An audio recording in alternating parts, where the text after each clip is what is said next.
Recorded Books presents The King's Pleasure, a novel of Henry VIII by Alison Weir, narrated by Rosalyn Landor.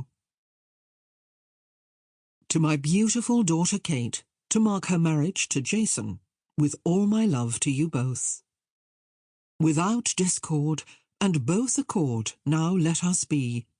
Both hearts alone, to set in one, best seemeth me. King Henry VIII.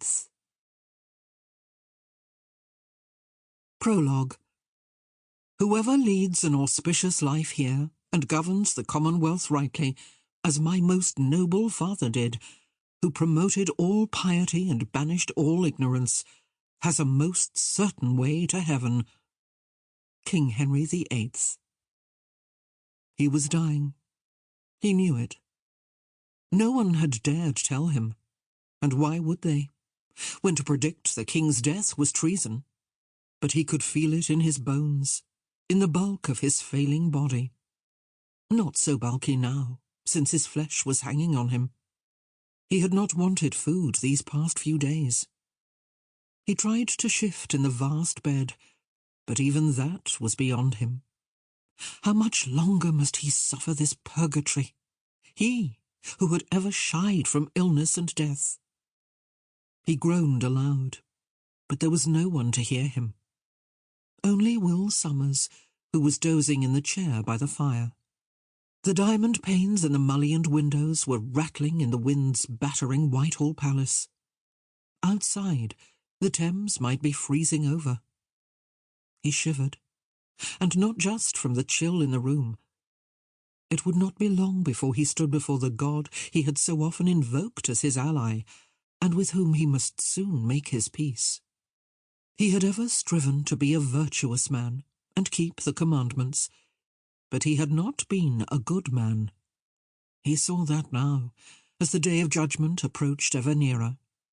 It would be a long reckoning.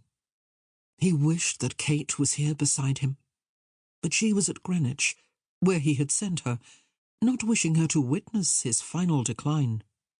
At least his counsellors, vicious, quarrelsome, contentious knaves, all of them, had left him in peace for a space. This morning he had roused himself sufficiently to discuss affairs of state with them, until the strength drained from him, and they had gone away, bowing and whispering. They were like cats, poised to pounce. As soon as he was dead, they would seize power in the name of his son, and then God help England. But he had done what he could to safeguard the boy's future. A rogue tear trickled down his cheek at the thought of his precious, beloved jewel, bereft and orphaned. It was growing dark now. How the years had flown! He had not always been a prisoner of this unwieldy, diseased body. He had been a golden youth. He had known glory upon glory. The world had celebrated him. He had thought himself immortal. How God makes fools of men. Not so long ago, it seemed, he had been young and full of hope, burgeoning with life and promise. And then tragedy had struck. Even now, remembering, prodded the wound to which time had brought insensibility. From a distance of 44 years, he could recall, as if it was yesterday, the soft velvet of his mother's counterpane, damp and spoiled beneath his cheek. Part 1. Spring. Pastime with good company I love, and shall unto I die. Grudge who lust, but none deny, so God be pleased, thus live will I. For my pastance, hunt, sing, and dance, my heart is set, all goodly sport. For my comfort, who shall me let? King Henry VIII. Chapter 1. 1503.